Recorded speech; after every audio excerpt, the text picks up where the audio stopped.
Hello and good evening, everybody. Welcome to another episode of Behind the Counter. I'm your host, Rich Stambolian.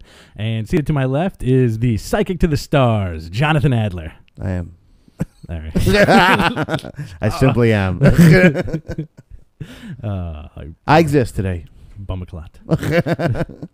Who's that? That was the Chappelle bit. Psychic to the stars? Who's the lady? The lady used to come on TV. Clotilde Harrison. No. Jasper Sitwell. I forgot. No. Jasper Sitwell. I forgot her name. The Jamaican lady. Dionne Warwick. No, the other one. The Jamaican lady. Dionne Warwick. No. You know what Cleo. I'm talking about. Cleo. Miss Cleo. Yeah, Miss Cleo. Yeah. She's also known as Dionne Warwick. Call me now. How you doing this week? I don't know about that. No? I don't want to answer that question right now. All right, that's cool. I'm doing great. How are you? I'm doing awesome. You amazing? I'm pretty good. Long week at work. You look good. Thank you. You look refreshed. I am. I don't know about refreshed, but I do feel pretty good. It's been a long week, and this is how I exercise my demons. You look very nice. So, thanks. You look nice too, Andrew. Thank you. Yeah. My demons exercise me. It's a demon treadmill.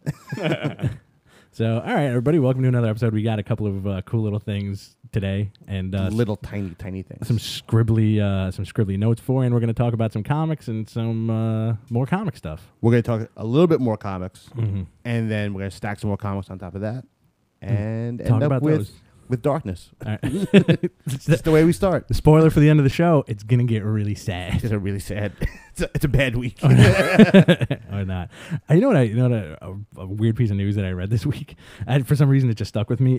There was like a panel with the Iron Man 2 director, Iron Man 3 director. I'm sorry. Oh, Shane Black. Who's taken over for Jon Favreau, and somebody, a fan asked him, "Hey, are you going to throw the Mandarin into the next movie?"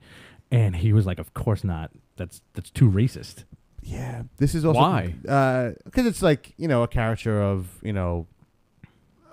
there's like no dude like there's no guy running around calling himself Asian man or like black dude. Yeah, but it's a comic book. I get it. I understand. Black Hawk. But this is Black also Falcon. But this is Shane Black also. Black Falcon. Yes, they're all Black Falcons. Black Condor. You keep saying Black Goliath. Black Goliath. His name was Black Goliath at one point. They retconned the Black Goliath out of it. Also, Shane Black is also the same dude who, in a drug-filled rage, snuck into his after beating up his wife, snuck into his wife's hospital bed and put a gun to her head while he finished himself off on her back. That throws me for a loop. That this guy was like so anti-Mandarin. He's great, dude. Yeah. He did Kiss Kiss Bang Bang. He's an amazing movie. I've still never seen Kiss Kiss Bang Bang. He did Long Kiss Goodnight. Uh-huh.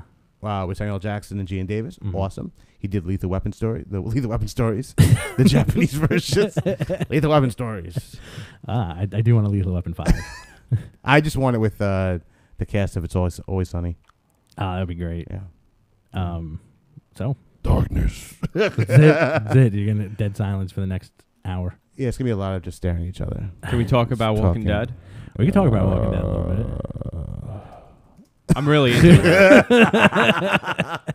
Was that your impression of a Walking Dead zombie? That was my Walking Dead zombie. Really cool. Weird thing for me. I'm a huge metal fan. I don't know if anybody knows this in the chat room. This is mainly a comic book show. Huge metal fan. Scott Ian is going to be on Walking Dead soon as a zombie. You sure he wasn't already on? Because I watched. He may have already been on. There was a little YouTube thing they put out where it's like a 5-part thing about the bicycle girl. Okay. From the first episode of Walking Dead, the one who was like had no legs. Mm-hmm. And I could have sworn I was like, is that Scott Ian? I was like, it could just be like a bald zombie without. So it's probably him. Yeah. I'm assuming it sucked, but he looked like a great zombie. Yeah. He looked like a great zombie. Well, they have. I was reading this thing that they have like 3 tiers of zombies on the show, where they have like the hero zombie who gets the full blown makeup. This is what we're talking about. We were just talking about this, but I didn't know that there's different levels. I'm the psychic to the stars, or at least to the local celebrities. Well, I noticed that like if you see like the packs where they're running in like the streets in Atlanta, that scene where they're running after him. Right. There's the front zombies are like unbelievable. That's like right. you could see like the scar and like you could tell the story of what happened to them. Mm-hmm. And then like there's like little pockets here and there in like the middle. Yeah. And it's just like whiteface. Yeah. Well, like the hero zombie is probably the one that in the first season was the guy who like had the suit jacket and the long hair. Yeah. The Johnny Depp zombie. Yeah. What are the other two? when it was I forgot the gradations of it, but it was like the roamer who is like the lowest man on the totem pole, who looks like they just like, here, put some black lipstick on and we're gonna smear some salami on your face, you know. And then there's like the mid grade guy who you see in kind of like the medium shots, you know. And they'll always do that, like when in I think episode 1 or 2 where the little girl goes missing, and you see that one roamer that they kill and gut him. That's definitely a hero zombie. Oh yeah, because his makeup is they all just look like the former lead singer of the Misfits. Not Danzig. Not Danzig. No, the one after him. Oh, I'm the drawing skinny a blank. kid. Yeah. They all look like him with the white face. Michael paint. Graves. Michael Graves. Yeah, They all look like Michael Graves. Yeah. But yeah, I mean that's I think they have the better makeup jobs out in Zombie World. Yeah. They look great. They do, and like another thing going along with that is that I'm still puzzled why George Romero refused to direct an episode. Instead, he's doing Zombie Autopsy. Such a dick. You know, and like he's like arguably the king of zombies. He's going to turn into one. I think he's already a zombie. I think he's been a zombie for years. And he's also the tallest zombie on Earth, probably. Because I met that guy. Is he that big? Yeah, I'm about 6'3". This dude was maybe 6'8". Really? Yeah, Wow. He's a gigantic man. Maybe because I've only seen like interviews with him where because he's so old that his posture's so bad that I just assume he's like a little old man. They never show. You know what? You're right about that because they never show him standing up. Old and feeble. In the previews for Zombie Autopsy, it's him sitting like really low on a chair. You know, like he's waiting for the doctor or something. Zombie Autopsy is one of the worst titles I've heard for a zombie movie in a long time. I haven't seen it. Oh, is that a movie? I thought they were just. It was like one of those like Discovery specials. It is. It's on. Oh, like, yeah. It's like makes a show. No sense. There's actually going to be like a movie called Zombie Autopsy. You're gonna cram an hour and a half about that. No, it's a new show. Open her up. It's like a fake show, like what they're doing on the History Channel now. Like Halloween was this past week, and on the History Channel they had like some zombie thing, like if it really happened, and they brought in all these zombie experts who were like really serious and intense guys, almost like the dudes from the real life superheroes thing. When they're like, they were like, listen, if a zombie comes, you want this and you want that and you want your house to be reinforced. And I'm like, bro, it's not gonna happen. Sitting on my couch yelling at my TV for half an hour, saying, "Stop it!" Saying, bro, it's not gonna happen. Stop it! Yeah. You are not an authority.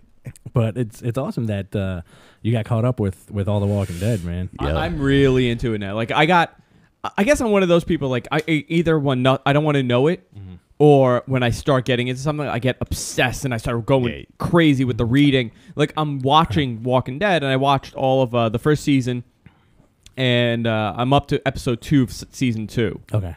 Because On the Man hasn't caught up yet. Right. And Jess loves it too. Like, and I'm surprised because she doesn't like that stuff. Right. And I went on and I just read every comic, like the storylines and the wikis, and I'm totally up on the comic and the show now. You're not up on the comic until you read the comic. I know, but now I'm becoming one of those. I know, but I'm becoming one of those people. I'll become one of those people. I'm like, yeah, but that didn't happen in the book. The CDC didn't happen in the book. I'm becoming all smug with my Walking Dead knowledge. Good. Yeah. Good. It's a good place to be mentally. There was no bleeding black guy in the book. Yeah. Oh yes, there was. That guy's still bleeding. He's still there. I want them to introduce Michonne. I never know how to pronounce it. It's Michonne. It's not Michonne. It's Michonne. She's like a wizard. She is a wizard. Michonne. She's a great character. She's gonna be, her and Tyrese are the two I'm looking forward to. Yeah. And when they screw up the governor. Oh yeah, I want some stunt casting for the governor. Do you know who it's gonna be? It's gonna be what's his face? Michael Rooker. Yeah, yeah. It's terrible. It's stupid. I know you hate him. I don't hate him. I just hate the storyline. We'll talk about this in the Walking Dead thing. Well, a little teaser for the future. Ooh. You want to do this thing? Yeah, let's do it. All right. So, I'm all about it. So, as if you've been watching the show, we've been talking almost nonstop about the DC relaunch up until about 2 weeks ago, where it kind of got crappy. I don't want to. That's kind of general, but like a lot of the books kind of very true. But we were discussing about how we're gonna pitch. What was it? I kind of found this website on Comics Alliance, which is this guy. It's called 52 with TOO, and kind of had all these indie creators make up all these pitches for what comics they'd want to relaunch in the 52 universe or even Marvel. So me and Rich love this type of shit, and we love what's the word? Like making up stories. Make believe.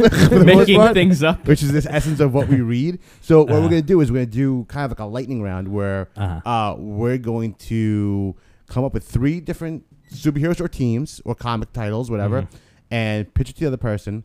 and the other person has to come up with a quick thematic story. Explain, Rich. Right. Well, you're much better explained than I am. Example.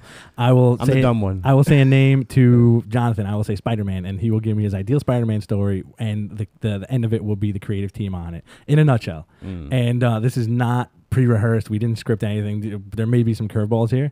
And then I think what was the end of it? Like our ideal personal story. If we can, I mean, we'll talk about some other stuff too, in terms of this make believe stuff. That's stuff that we've thought about a lot.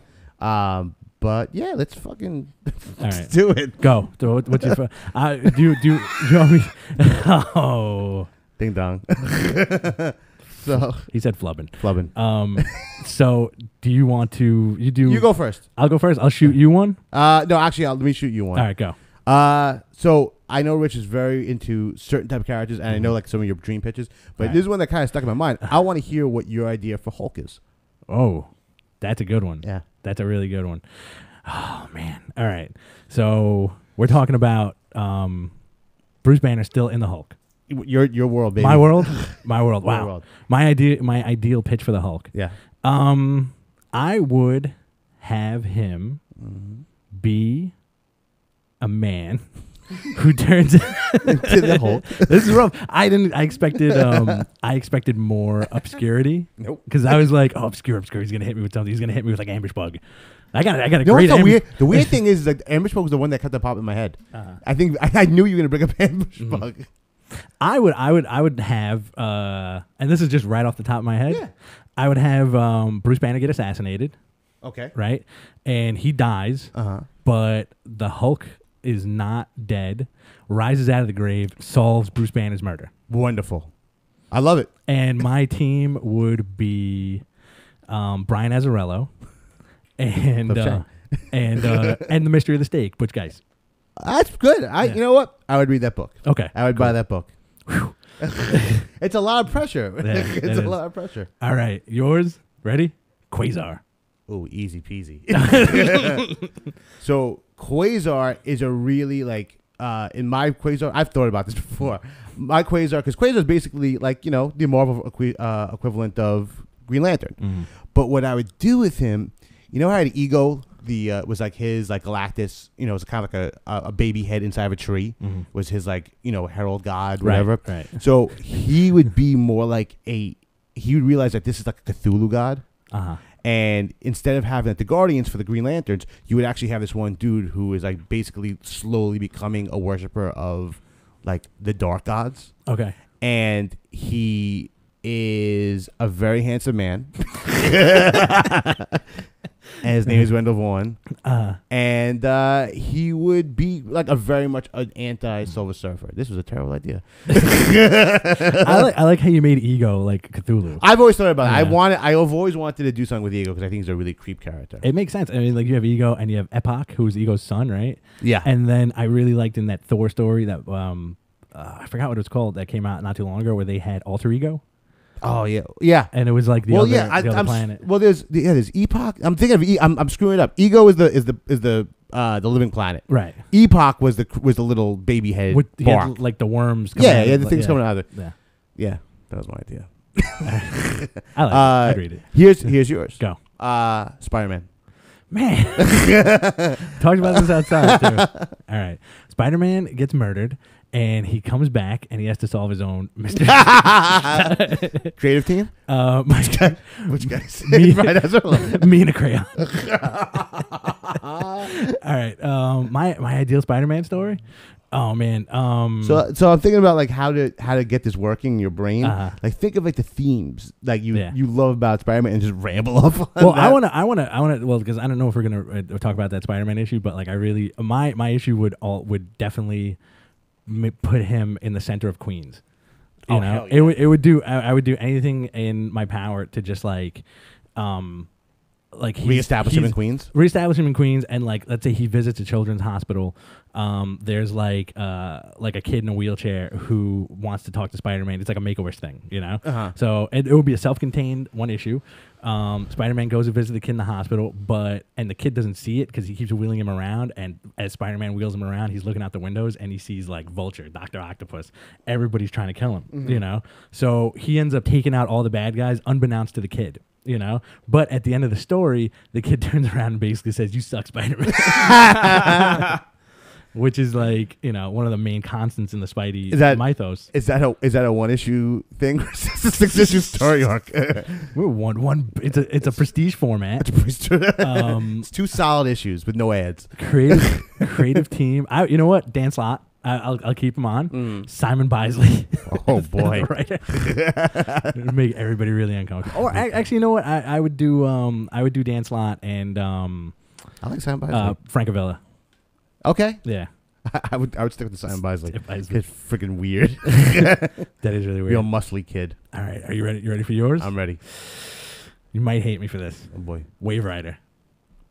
Wave Rider. Yeah. Wow. All right. So Wave Rider is like. For those of you that don't know, Wave Rider was a DC character. I hate this character. his power was that he could travel through time at any time he wanted. He also, for some reason, possessed intangibility and invisibility. And there's 2 of them too. There's him and the human version of himself too. Right. And then in 52, he was killed by Skeeth, who wore his skin. So now there is no Wave Rider. Something to run with. Yeah. All right. So Wave Rider. I would go with the time travel thing. I would make it a really wacky, like Doctor Who style time travel thing, where I'd put him in a trench coat, number 1, get rid of that stupid gold outfit, keep the flaming hair, and he'd be a dude losing his mind through time travel. It would be like I'll kind of tip my hat. I would have it written and drawn by G.F. Darrow. So it'd be really like out there like a Mobius book. That's awesome. But at the same time, he would have no control over his powers. So he's kind of like quantum leaping all over the place. But he'd go through the DC universe. But just like how Batman did in Return of the Bruce Wayne, he would do like Caveman. He would like Caveman Green Lantern. You do like, you know, American Revolutionary Flash. And then like he would run into like Edgar Allan Poe and like Hulk solving his own murder. Crossing into Marvel. I'm with it. One question: is it an impossible Jim Lee trench coat or like a John Constantine trench coat? It's an impossible Jim Lee trench coat. You need an interstellar trench coat that can go through the stars. His trench coat should be their own characters. Yes, like the Hush trench coat in the new collars. There's like a new spread in the new DC books for this week where it's the reviews of JLA, and I looked at it the other day and I'm like, where's that trench coat? Who's gonna wear this trench coat in JLA? That trench coat sold Hush. It did. That absolutely. Like him on the cover, like Hush with the bandages and the trench coat was what sold that book. I also think it sold Wildcats when it came out too, because of Grifter. Oh fuck yeah! Oh you my know? god! And Gambit doing this, and Gambit too, because you had Jim Lee's first work, X-Men. Put Gambit in a trench coat, boom. Put Grifter in a trench coat, boom. Hush, boom. That weird guy in the Azzarello Batman thing, the fake Jim Gordon. Oh yes, and Jim Gordon. Oh. All right. By the way, every time John curses, that's what's gonna go in. We're gonna need it, man. You need a delay. You're gonna have to have Suncast put the boing in there. I'm like sweating from like the thing about cursing. John's falling apart. Yours. Go. I had another like really obvious one too. Uh-huh. I just think it's a little tough on you. Okay. Superman. Oh man, go! I literally was outside with this guy talking about. I said you got him. Like, what are you gonna do? Superman, Spider-Man, and like Batman? Yeah, like maybe because those are the ones you can have the most fun with. Because those are the comics that I think have very kind of like redefining histories. Okay, Superman. Yeah, Superman. No, I'll give you a better one. No, I'll do Superman. I got a better one for you. Okay, Thunderbolts. Oh man, I was. You know what? I would rather take the Superman or the team over the team. Thunderbolts. I'm terrible with like team ideas. So do Superman. All right, Superman. Superman.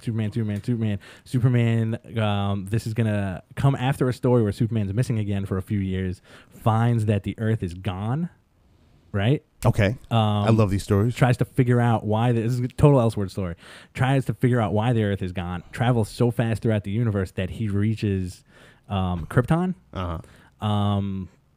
Says, hey, you know, like I remember this Krypton?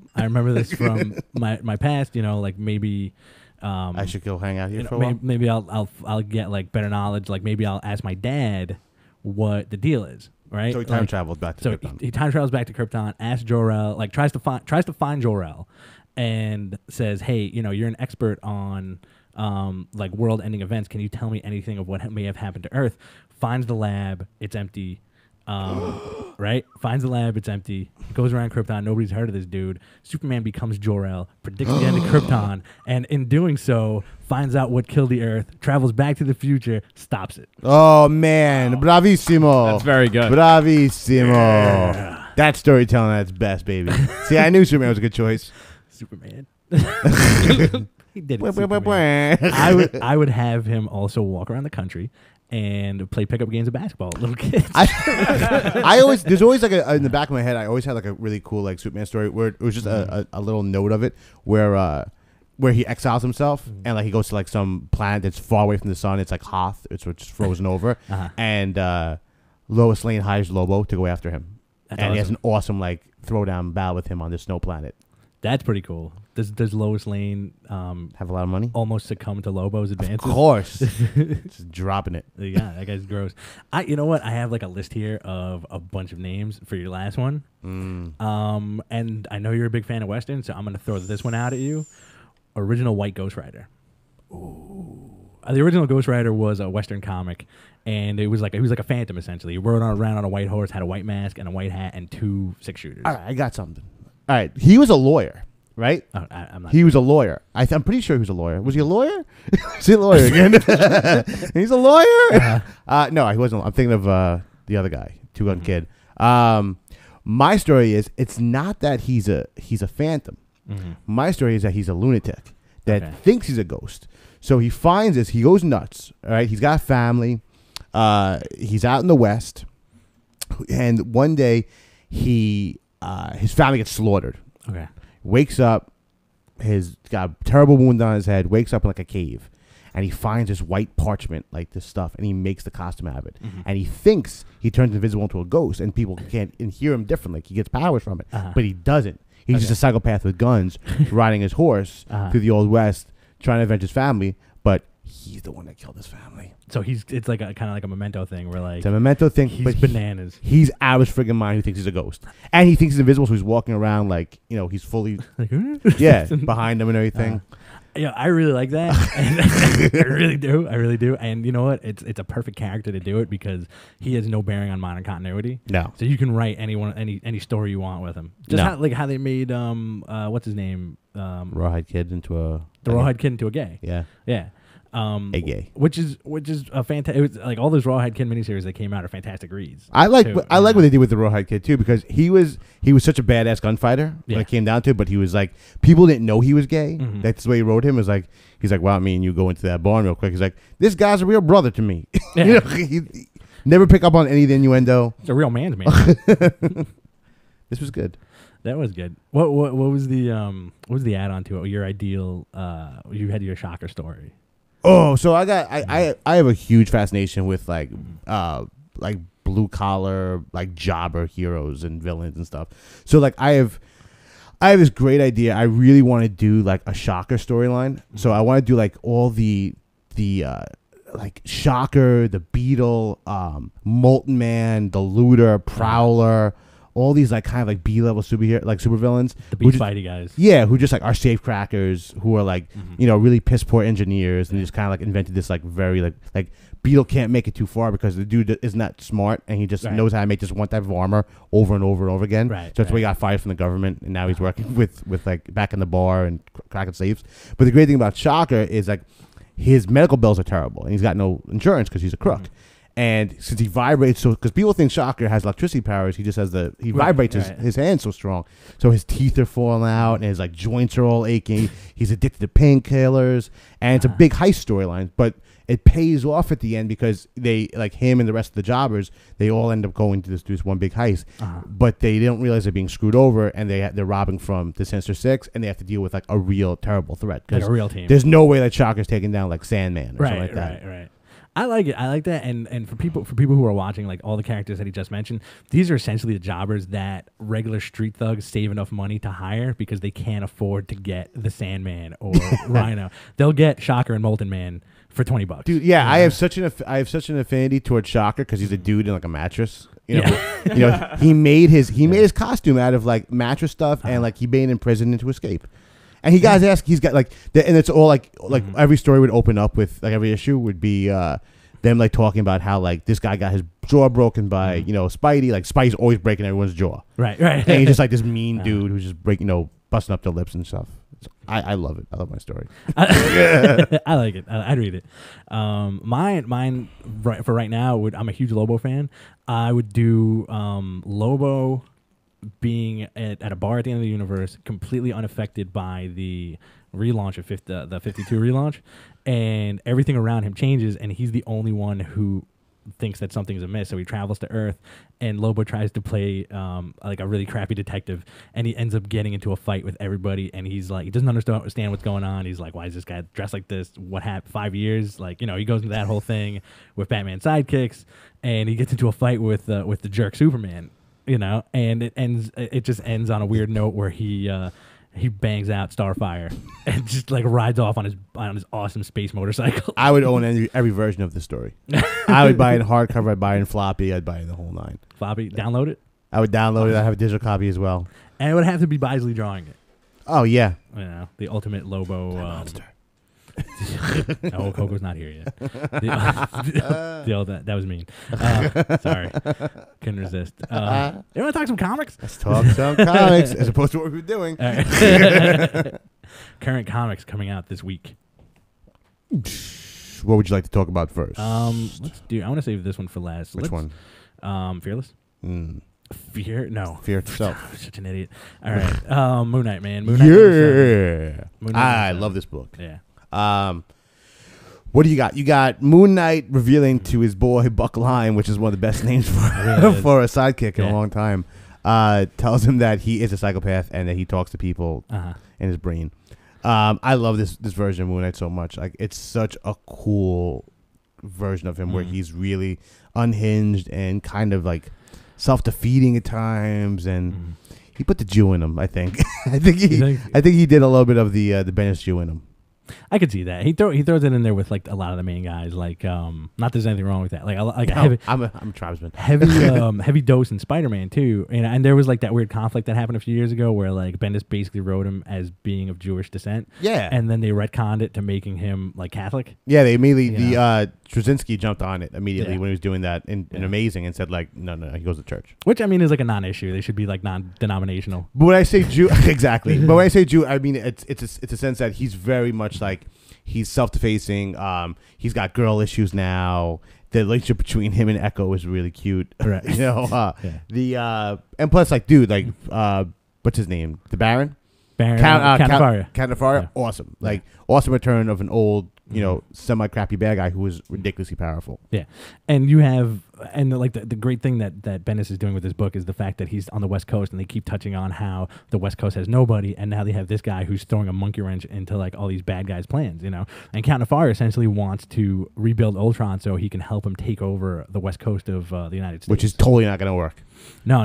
But there was like my favorite bit I think in the whole issue was when Echo's videotaping everything. Yeah. And she videotapes a fight between Buck Lime, the I forget Snapdragon, Moon Knight, and Count Nefaria, and they basically kick the crap out of Count Nefaria, and they have Snapdragon in their presence, and then it shows Moon Knight talking to the voice in his head, but she gets it on tape, and he's just like talking to nobody. Yeah, and like I love the fact that in his head, we've said before, is Wolverine, Captain America, and Spidey. But what's great is that Wolverine is so hard on him Yeah. So he's like, you know, Captain America's like, oh, he did really well. You know, he beat the bad guy. You know, and Wolverine's like, it's not good enough. He's gonna come after you. He's gonna kill your family. He's gonna do it. And he's like, and Moon Knight even says like, I'm really hard on myself, man. Yeah, he's like, I should stop being so hard on myself. Well, one of the really cool things I like is that if you think about like it in a bigger aspect, Bendis is writing him as a guy who has had minimal interaction with the A-list superheroes. Oh, totally. So in his head, this is how he thinks they talk. Oh, totally. He wasn't there for when the New Avengers like formed and they all were like, you know, talking about coffee and hamburgers half the time. Yeah, so he thinks Captain America is like apple pie, Spidey's a Joker, and Wolverine is like completely psychopathic murderer. Bob. He's talking to 90s Wolverine. You know, it's so good. It is. It really is one of the most solid books out there. And to cheat also because like this dude, you know, Bendis writes so much now in the Marvel Universe, but it's also a way for him to write a like a weird team book without writing a team book. Yeah. You know, he still gets to put his daily dose of Spidey Wolverine, which this dude totally has a boy crush on. Oh yeah, yeah. If only Daredevil showed up, and then it would be the trifecta would be complete. Yeah, but next, Uncanny X-Men #1. Last week we had Wolverine and the X-Men #1, which was fantastic, and this week you have Karen Gillan and Carlos Pacheco doing the relaunch of Uncanny X-Men with the Extinction Squad. Yeah. I think it's Extinction Squad. Yeah, just saying the first page. Yeah, which is, you know, it's Cyclops' team. Which it's basically, you know, this is Extinction team. Yeah, this is the Cyclops side of the equation when it comes to the X-Men universe. What's awesome is he basically takes himself, Emma Frost, Magneto, Juggernaut Colossus, Namor, Danger, Magic, Dr. Storm. Nemesis. The main guys, Hope. Which is basically they can be the Avengers for the X-Men team. Right. They are the biggest, baddest dudes on there. Most of them are almost all had a brush with villainy, which they play in this issue. Right. Which is awesome. But they also are basically a way to encourage fear. Right. In people's eyes, because they are basically weapons of mass destruction. That is such a great point that this book makes, and it's like this is like one of those. It's not the homebrew kind of we're starting the school again. This is like we're out and we're looking for action, and these guys are complete heavy hitters, and they can take on anybody who's on the Avengers. Exactly. That's the big kind of line between the two books. Is the other book, Wolverine's book, is definitely a school. It represents everything about youth and that whole rebellion attitude. This is like we are soldiers. Yeah, this is like a very much a hardcore thing that we have to defend our future. And I love that bit with Cyclops in when they're sitting around the boardroom and they're like, who here can raise their hand and say they haven't been a villain? And I think it was him and Hope. And but in my head, I'm like, didn't he like merge with? Well, they said they point him out. They said like you shouldn't be so quick to put up your hand. Right. Yeah, he was Apocalypse. Yeah. Cyclops. Yeah. Didn't Cyclops join like Mojo's group years ago? Who knows? Are they ignoring that? That's when Cyclops was pretty forgettable as a character, I think. But he merged with Apocalypse. Like the dude, like when they did the whole search for Cyclops thing, he was like Apocalypse was in his body. Yeah, he's been bad stuff. even in English, even in like the Alpha Omega stuff. Yeah, like he joined the Brotherhood of Evil. No, I don't remember. I could be wrong. Well, no, the Age of Apocalypse, he was bad guy, but that was just the alternate reality stuff. I want that Cyclops to come back with the. He was awesome. The crazy hair, the crazy long hair, and the one eye. It was a good man. It was a good look for him. But this book also has something really cool, which we're both fans of, is the return of Mr. Sinister in like a pretty big way. Really cool stuff with him. Yeah. And they throw in the if you guys ever read the Eternals miniseries from Neil Gaiman, which you should have. And he puts a baby Celestial in the middle of San Francisco. So that has a lot to do with this, where Sinister takes it over. Celestial. It's a baby Celestial, right? It's so cute sounding. Baby Celestial. So you have like that big aspect, and you also have like some really cool stuff where Colossus is trying to deal with him being Juggernaut, and I really love the Juggernaut Colossus stuff. Yeah, I've never said that before, but I really like that's something about that storytelling that I'm really impressed by. Because it came out of left field. Yeah, man. Like you never saw it coming, and then he puts out that one cover where he has the helmet over his head. Yeah, man. Just a cool visual, and the helmet goes so well with his outfit. And it's cool too because he's when he's not Colossus enough, he's not strong enough. He's like, I got to turn into the Juggernaut, and he's a psychopath. Yeah, he's like, I want to destroy everything, just like that. And Mr. Sinister, who's awesome. Nice look too. Awesome villain. You know what? In the issue before this, they had him dressed like Sherlock Holmes, which I really dug. But for some reason in this issue, they drew him with like that red sash. He's a little bit more dandyish. You know, yeah, he's like a super dandy. But Mr. Sinister is like a 1,000-year-old like an immortal gene guy, geneticist. Gene dude. Yeah. Me English. Yeah, but Gene. Yeah, and now he's like, he's a little fun. Well, when they first gave his origin, he kind of looked like that. Where he had like the frill. He had your explanation of like the Sherlock Holmes things is pretty right on because he did have that like dirty vagabond, you know, Victorian age type of thing. This was definitely more foppish. Yeah. It's still good. It's still a good look. We're going to get a lot of different versions of Mr. Sinister in the next issue because this dude takes over an entire town and makes him into Mr. Sinisters. Mm-hmm. So for anybody, I mean, like listening, pick up Uncanny X-Men #1. It's a nice fresh start and it gives you enough backstory so, you know, it'll keep you wanting more. And if you don't, you're a turkey. Yep. That's good.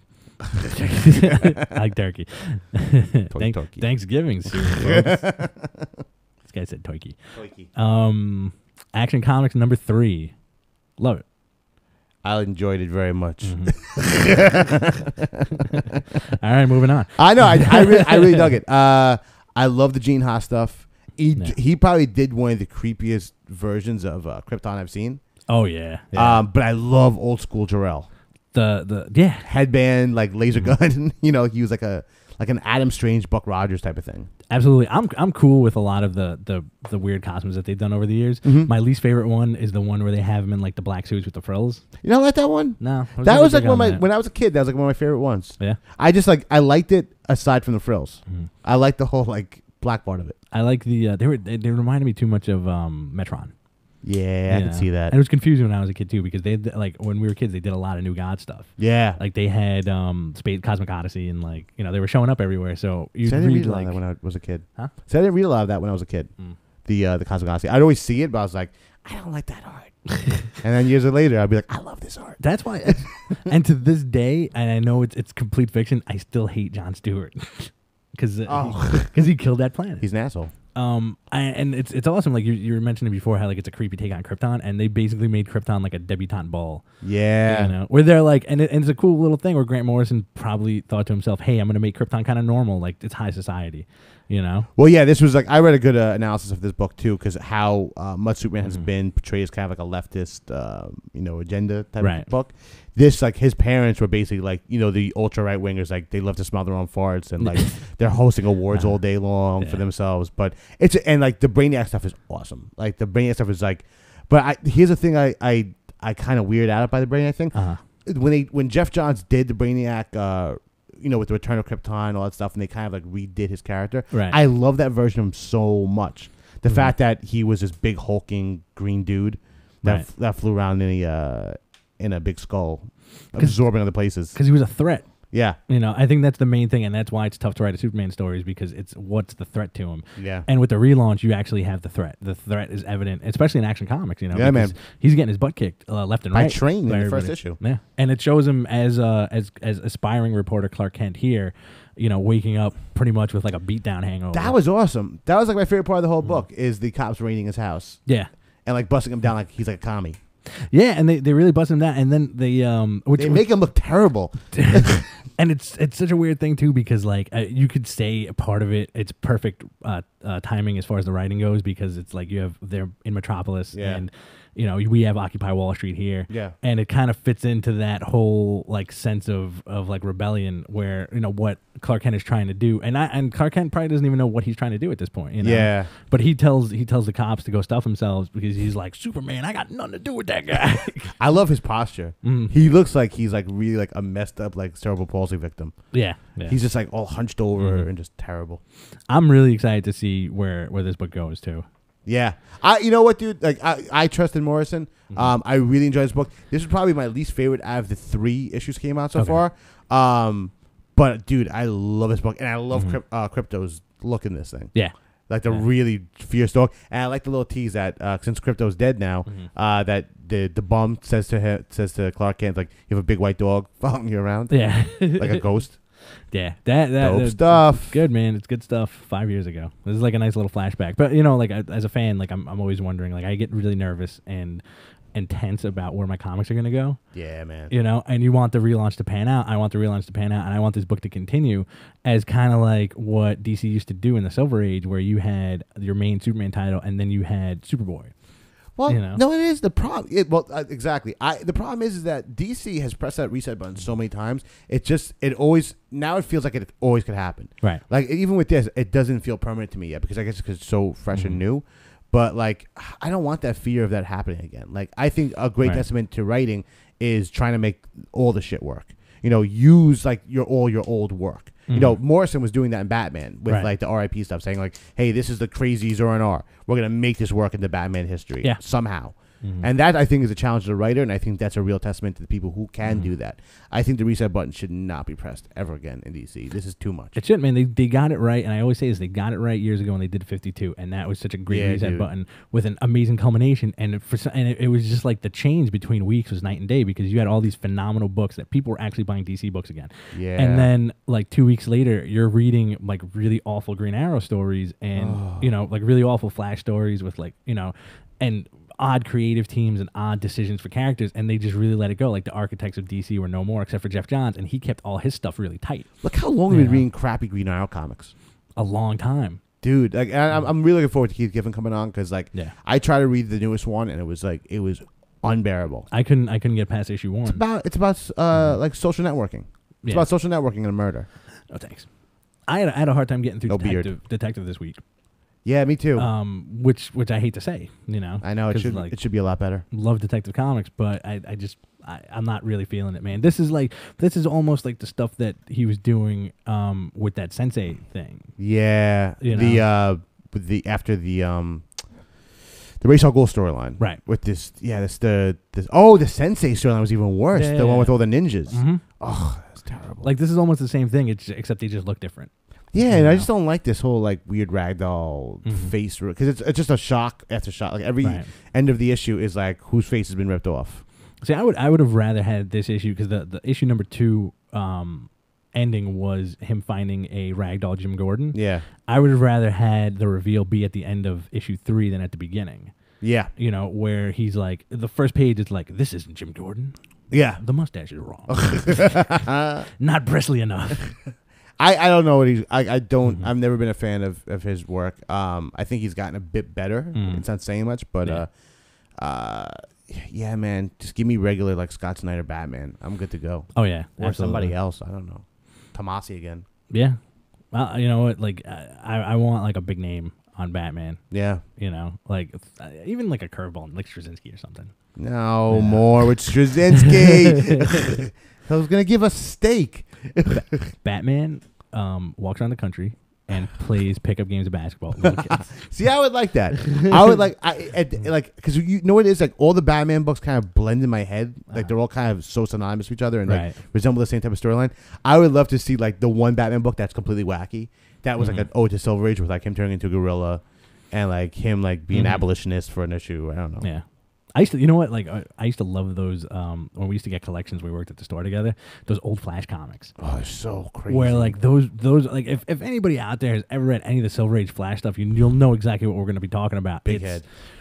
Yeah, the big head. Like they put Flash through such a weird array of like, let's see what we can throw at the fastest man alive now. And like one issue, he turned into like a monkey Flash, and then he had the big head because he was full of himself, and then this puppet Flash, and like they put him more so than everybody else through the ringer. And you had some wacky stuff with Superman and Batman too. Yeah, totally. But the Flash stuff is well, because the covers were so nuts. Like they were like really, really like you would have your gorilla Superman, all that stuff, gorilla Batman. You have gorilla of everybody, Lionhead, Superman. But like Flash was exceptionally like it was almost like they were in competition. Like we're gonna try and top this and do like you resemble George Washington today. Yeah, and they put him on like a powdered wig. But I think what do we got here? We'll do this one. I think saving the best for last, and it also has a little something to do with we're going to be talking about Fear Itself, Captain America 7.1. It has a little to do with what we touched on last week with spoilers, Spoilers. And Marvel kind of kept this under wraps, but the fans spoiled it for everybody, and the news site spoiled it for everybody. And Ed Brubaker himself, who wrote the book, came on like not a tirade, but he was visibly pissed off. He did 4 angry Facebook posts. He did. And he did like a bunch of angry Facebook posts about why are people spoiling these books? Let people go and read them at their own time and talk about them on Thursday or Wednesday night. You know? Man. Yeah, it's annoying. Like and like I was saying to you, like they spoiled this book. You really don't know if it was a press release or just like like Rich Johnson from Bleeding Cool reading it early in the morning. Right. Because that's what I do. Like I have a very strict routine. On Wednesdays, I get up in the morning, I go take a dump. And when I'm taking a dump, I read the news. Right. And the first news site I go to is Bleeding Cool. And I see a link, Fear Itself spoiled. I click on it like an idiot, and I read it. But even though I know it's probably going to be the first book I'm going to read. Yeah. And it drives me nuts. It's rough, but I mean, like, you're conscious of it. Yes. You're not a fan that says, "Oh, I wonder what's happening here. I'm going to read it anyway. I'm going to throw my money down the drain and not get any enjoyment out of it." Which I think is like the big issue where you have the fair weather fans who are buying these things weekly, and then immediately blogging about it. And kind of like almost consciously ruining it for everybody. And it helps the book, because it is a big moment. Like what we're kind of alluding to is that this book basically is supposed to be the memorial for Bucky, who died in Fear Itself. This is the aftermath, and they kind of reveal that it's kind of this conspiracy, started by like Black Widow and Nick Fury to give Bucky a fresh start, so he could basically put on his old murderer gear again. Right. That's exactly it. But like it had such great, like to me, like this issue. For some reason in my head, I was like, instant classic. It's awesome. It's an awesome issue. And you have Brubaker writing it, and you could tell he's had this in his belly for a very long time. Where like he wanted, this is what I'm going to do right after Fear Itself. I'm going to hit you with this, and it's going to be fantastic. And you had Butch Guice paying a huge homage to Kirby in this issue, I think. Yeah. Especially Especially with like the art is fantastic in this, and you have Bucky living and getting replaced by like an LMD. And you have Steve Rogers flipping out on Nick Fury and knocking the crap out of him. Yeah, man. And he's like, well, are you still going to do like the eulogy? So he does the eulogy and he disappears. And then you have like that cool little bit with I think Hawkeye or somebody else. And he says like, Captain, did you see Captain America smiling? Yeah. Yeah. And Nick Fury's like sipping his drink and he's like, nah. I like the fact that he beats crap out of Nick Fury. I love the fact that he gives the last bit of his Infinity Formula that keeps Nick Fury young to Bucky for him to survive. It was a cool little moment too, and you know what? And that didn't worry me as a fan either because like Nick Fury will always be around. Oh yeah, dude. We're talking about a lifespan of like 3 years in comic book time, right? So it doesn't even make a difference. He's not getting any older. And like the other thing too is like which I really dug is that it lets Cap be Cap and it separates Bucky again, so he can do his Winter Soldier thing. And also, like to me, it was just like a weird nod to Bucky. Yeah, I'm not Bucky. I'm sorry, Nomad. Yeah, because like it shows him getting on his motorcycle and just riding. Yeah, it's a very like 90s, Jack Monroe Nomad type of thing. What was awesome too was this is, we've been talking about the Captain America Bucky series, which is going on alongside the regular Captain America book, which has essentially been a World War II flashback story. Right. I've been speculating what really it's going to mean in terms of the overall storytelling aspect of what they're doing with the Captain American universe. And this was kind of where they're leading into, because now we're getting a Winter Soldier series. And obviously that book is going to probably revert to Winter Soldier. Right. Which is going to be awesome. Like I would love to see it be a little bit of a split of flashback stuff and like awesome espionage stuff now. Yeah, because we got a taste of it definitely when he did that Gulag story. Yeah, which I really liked. I think it went under a lot of people's radars. Yeah, I think a lot of people started dipping out when after a few months of Bucky as Captain America. But dude, I'm a Captain America fan. I think that this is one of the best returns of a character, one of the best retcons for a character. He is an amazingly fully fledged member of the Marvel Universe. Yeah, I'm glad he's not gone. Absolutely. Fantastic way to bring a character back again, and also a double switch. Excellent on Brubaker's part too, where he also plays in like the fact that Captain America is so crippled by the guilt of letting this kid die twice. Yeah, man, and he was pissed off.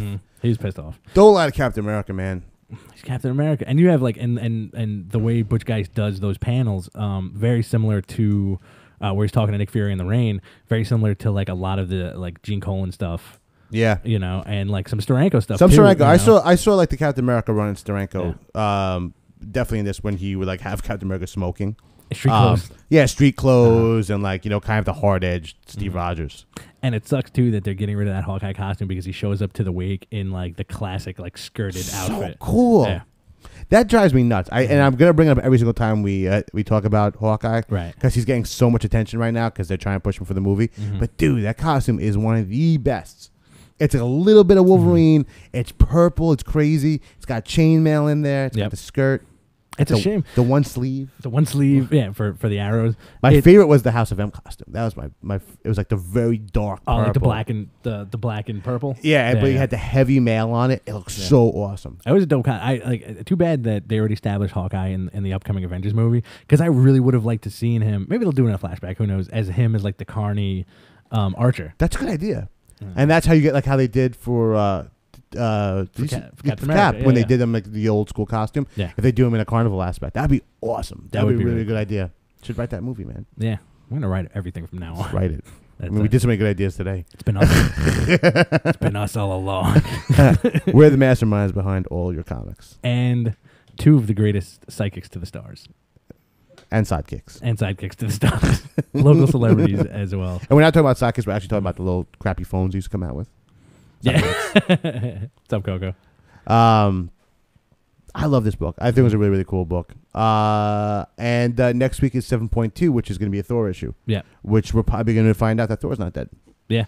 So this will be the quickest returns. I think they're gonna do. They're probably gonna do something cool with Thor where he goes into Thor sleep. Odin has Odin sleep. Thor goes into Thor sleep. I think it's gonna be the. I don't think it's gonna be Thor sleep. No. I think it's gonna be like a Valhalla type of thing where it's him crossing over, and plus we'll probably get to meet Daenerys for the first time. Right. Can't wait to see Daenerys. It's gonna be good, and we're probably gonna be talking about that and a lot more next week. Well, next week there's a big book coming out. Point One's coming out next week, so we're gonna have a lot of speculation towards what Marvel's gonna be doing for next year. Because they're losing the market share right now. Really? As of today, DC is now controlling 51% of the market share. There was no dip down between the second and the first issue of their DC 52. So people are sticking around reading the comics. I don't know why, but they are. Hey, that's good though. That's great. That's good for it's good for us. It's good for it's good for us. It's good for the business. It's good for the fans, and it may be like a little stick of dynamite in DC's butt when they're saying people are reading now. Let's make these better. I don't know if they're gonna look at it that way. That's what I'm afraid of. That they're gonna think this is the way that we should be doing it. They need to tighten this shit up. Okay, for real. We're along for the journey, and we hope that you're along for the ride with us. This has been another episode of Behind the Counter. I am Rich Stambolian. I don't know who I am anymore. Good night, everybody.